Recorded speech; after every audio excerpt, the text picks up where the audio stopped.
Today's short video is about using a digital audio tape like this one from 3M 275 LE digital audio tape for analog recording, and I'm going to show you that actually it's excellent tape for both digital and analog recording.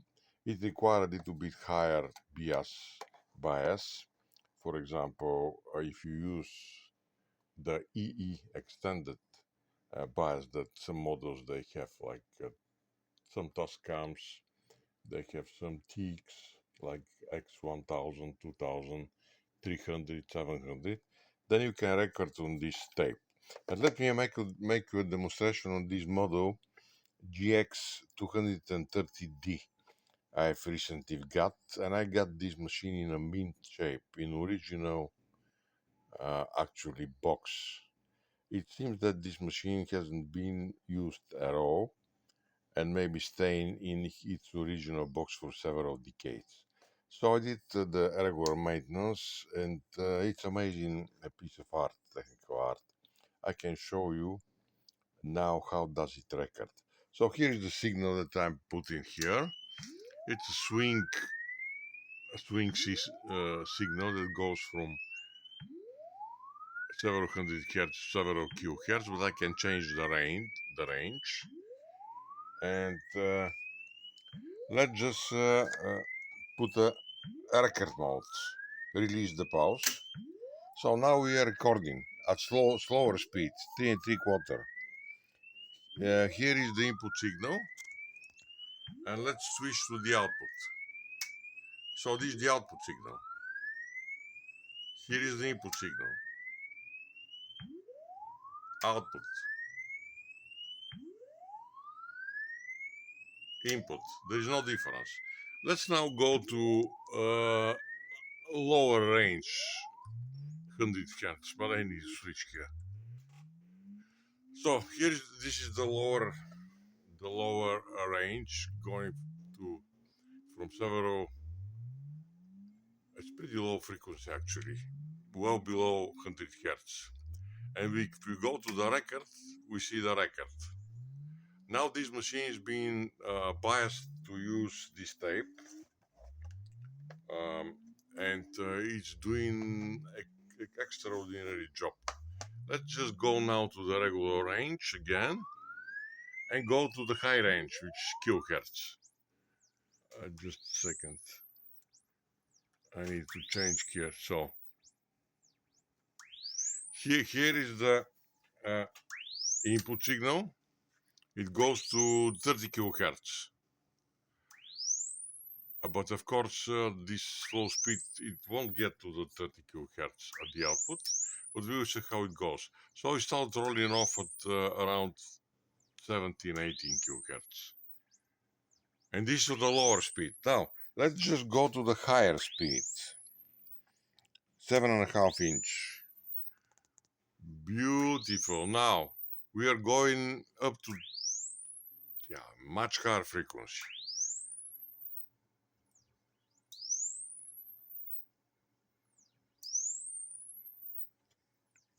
Yeah, there we are. And if we go to the lower range, you'll see that the signal is brilliant as well. Input, output, input, output. And let's check the low frequencies again. There is a little bit of loss at very low frequencies. One of the channels at 19 centimeters at 7.5 inch. I have to research why it's like that. But seems that using this tape is just a very good choice for analog recording. Let's go back to the lower speed. Okay, here we are. The lower speed, both channels are identical at every frequency. Let's see something else. I'm going to do a different experiment. If we go to fixed frequency, let's say 1 kilohertz. Yeah, there we are. and apply here not sinusoidal but triangle or even square wave. This is a square wave signal. Uh, this square wave signal shows you how fast this tape responds. You can actually uh, get the slew rate here and see how quickly this signal goes from high to low. And it seems that 34 microseconds slew rate, which is extremely fast. If you use another type of non chrome dioxide tape, like a regular tape, this transition time is going to be much longer. Let's go back to the sinusoidal signal. Cool. So this is a small video I'm going to make for this. I'm making actually for this recorder, and this machine actually has been made in 1975, I guess, somewhere around these years. It's just amazing how it's going to last so long and perform so well. Well, that's all for today. Let me just show you how it looks on the backside this machine. It's still doing a job. So standing in the original box for 5 decades. Unbelievable. Very good mate actually, made in Japan. That's all for today. Have a great day, and hopefully I'm going to make a few more movies on reel-to-reel recorders until I finish this job. This is a continuation of the previous video.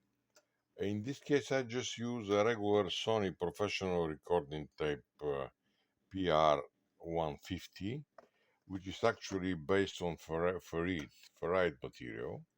It's not a chrome dioxide or a high bias product.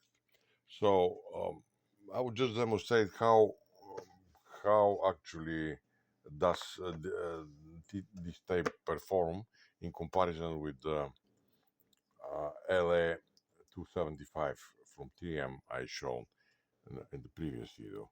For example, if I put here the signal, okay, and let's put a very small signal, not a 0 dB, but almost minus 20 dB signal 1 kilohertz, and put a record mode at higher speed, 7.5 inches. Yeah, 7.5 inch, okay. Here is the input signal, here is the output. Because of the thickness of this tape, there is a slight gain at the output at this frequency. But let's try to see now in different frequency range how does it perform. Here we have one kilohertz. We can go lower. Let's get here signal. We can get even lower, 100 hertz, 180, even below, and it keeps the same signal. What is happening if we go higher? This is 2 kilohertz.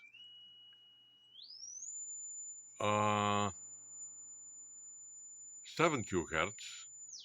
It's already started dropping a little bit. Then going to 10 kilohertz, it drops even more. Let's just change the scale. Okay, there we are.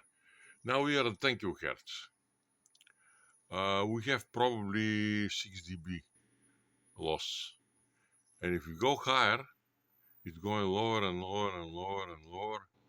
And it gets to 20 kilohertz somehow, but at very low amplitude.